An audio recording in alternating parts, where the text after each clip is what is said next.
Hello and welcome back. We are going to be reviewing Beastars 100 chapter. We are going to be reviewing Beastars chapter 146 and El Nino and My Dessert. Last we left off, we found out Melon actually has a double life: a criminal by night and a college professor by day. So let's jump right into it. So we open up with Melon here. So let's see. I was born with the face of a scoundrel, but if I close my eyes and hide my mouth, I transform into an agreeable and intelligent looking gazelle. This is the duality of Melon. In my search for taste, he's over here stabbing his food. I got myself involved with countless crimes and have been through all kinds of work. The Tusk Trades manager, the Bloodbone Drugs producer, the Shishigumi's boss. While I was in those positions, I have tried to eat many animals only to spit them out.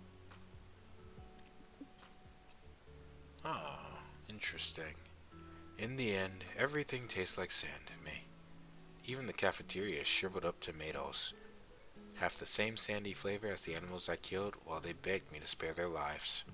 I graduated from a good university and have perpetuated my killing spree, for one reason only: to know what it feels like to eat something delicious. Just once is all I ask. So after playing my cards right, I successfully infiltrated this university as a part-time instructor. I've always had my eye on universities. So he's using this to look for, like, is he using it not just as a front, but to look for a target? Like he can actually, like, eat? That's kind.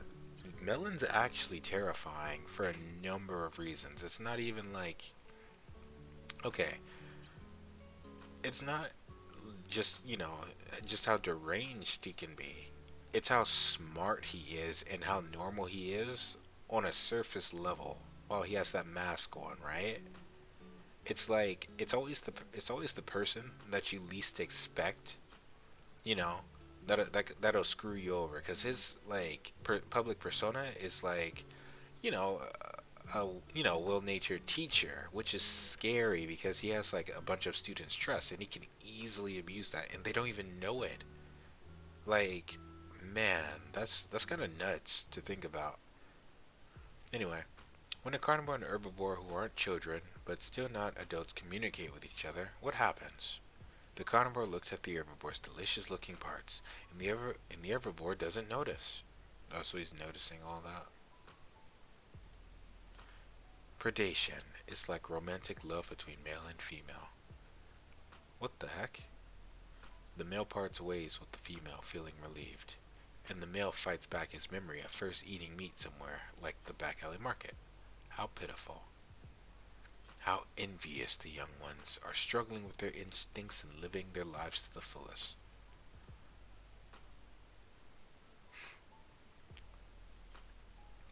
The meat they eat when they lose their instincts, I bet it tastes really good. It's like when two lovers confront each other and end up having sex. What? I'd like a piece of that.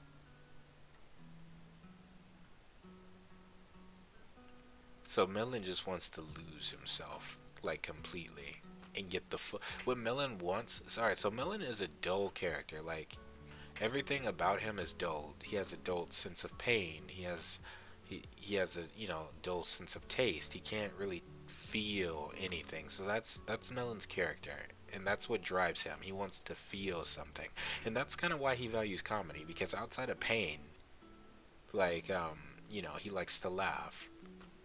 He likes to get reactions. He likes to get something, and it just so happens like his circumstance, it comes from like messed up action, so I guess it kind of perpetuates how he does these things. So that's kind of interesting to think about. I find Melon like fascinating. Sensei, you haven't eaten your lunch. You don't have any appetite? Oh, Haru, no. Not Haru, come on. Oh, I'm Haru, a first year student. I'm majoring in botany. That's awesome, of course you are. I really enjoyed your history lecture. Oh, good. I work part-time, so there are quite a lot of things I'm still confused about. I haven't even memorized all the students' names. It's okay. You just started here. You know, I really did like your lecture. And I'm not even good at history. Never was. The war is just so dark and complex. Okay, so they keep talking about this war. They keep talking about this war. I wonder if they're hyping something up now. Because if they're bringing it up, it has to be important somewhere down the line. Hopefully. Unless it's like another Rokume situation. And we all know how I feel about that. Barely remembered her name. She's so irrelevant. Let's see. Wow. Well, looky here. A small white dwarf rabbit. A young female with a docile and youthful face, and a good, not too skinny figure with a decent amount of fat. So you saying Haru thick? I don't have the carnivore's sense of taste, so I don't have an urge to eat her. But I do think she's going to get herself eaten alive before she graduates if she keeps up with her carefree attitude. That's just Haru's character. Hey Haru, thanks for your fertilizing notes. Helped me a lot. Oh Drew, you're welcome. See? Oh, because she just freely interacts with carnivores? That's what he means. See? Does she even realize how much that lynx is lusting for her as he stares at her body? And talks to her like he's her friend? Geez, you need to write your own notes. Sorry. Uh, oh, she fell. That's what was going on. Haru fell back. She was leaning in the chair. She's still clumsy, Haru, I see. That's hilarious, though. Whoa, are you okay? Ow, yep, I'm okay. If you lean so far back, of course you're gonna fall. What? What's with this girl? Oh no, don't tell me that's what's happening. Melon's gaining a fascination with Haru now. Let's see. And she keep. It's amazing how Haru hasn't, like, executed herself yet, so she just keeps. She's so clumsy. I think this rabbit is gonna die today. Watch where you're going. Sorry. Before she gets eaten by someone. She's just yelling at people. Alright. Sorry about that. Let's get back to eating lunch. Is she just clumsy or... he has no idea. Is the size of her body directly proportionate to the weight of her life? She seems to be a bright rabbit, but she also seems to treat her life very lightly. Okay, so Melon's picking up on all that. When she silently eats her pasta, she looks as if she's using every ounce of energy in her body. Weird girl. Why would she do that in front of me? Thanks for the food. Sensei, you gave us homework, right? Yeah, I'm supposed to give you all the reports to do at the end of every class. Is there something you're worried about? Yes. You know that report about a proper relationship between carnivores and herbivores? I haven't written a single thing. I want to apologize to you because it just isn't something I can write about. Wait, that doesn't make any sense. Haru should be able to write about that easily. Like, what she experienced with Legacy, like this entire time and in the back alley market, something should be able to pop to her mind like immediately, you know? Unless she hasn't really thought about it. This is my answer. A proper relationship between carnivores and herbivores is like the relationship between me and pasta. Oh?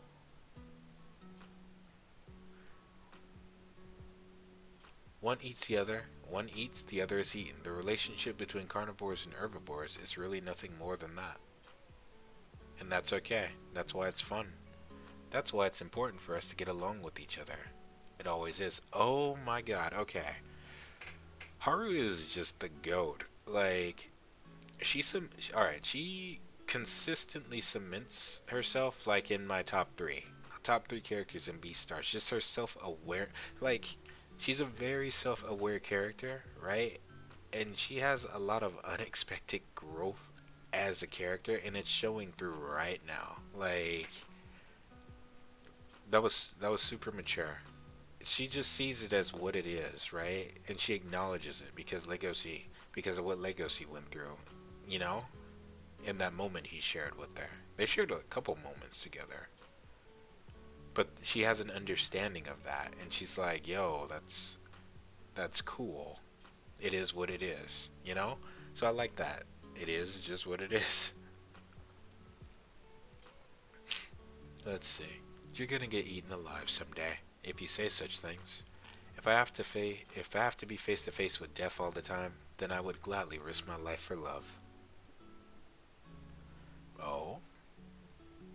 Well, I guess this sounds like an excuse for not being able to write that report.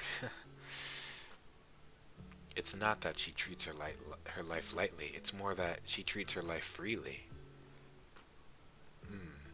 I've killed many animals. It's raining. Since I'm a hybrid, I don't have the desire to eat meat. Wow, I didn't even bring an umbrella.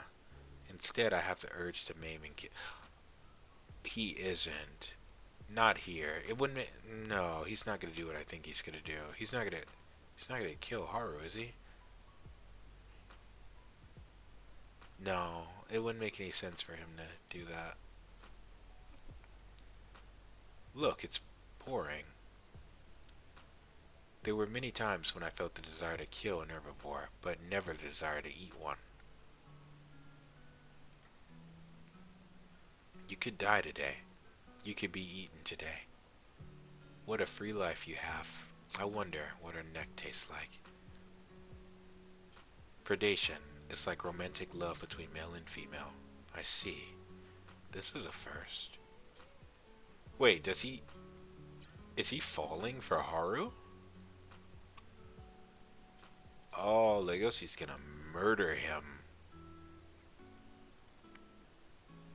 I like how the this is mundane stuff, but I actually like how the water is sliding down this panel of glass right here. It looks so nice. It looks really nice. Now it's reflecting. I like how they did this. How it's reflecting off of Melon's hand. Just those small things. I really like the art. Uh oh. So he's grabbing Haru, an herbivore who I don't want to kill and want to eat. What's your name again? Oh, no, no, no. He's gonna eat Haru. I think that's not good. Okay. I can't wait to get to chapter 147.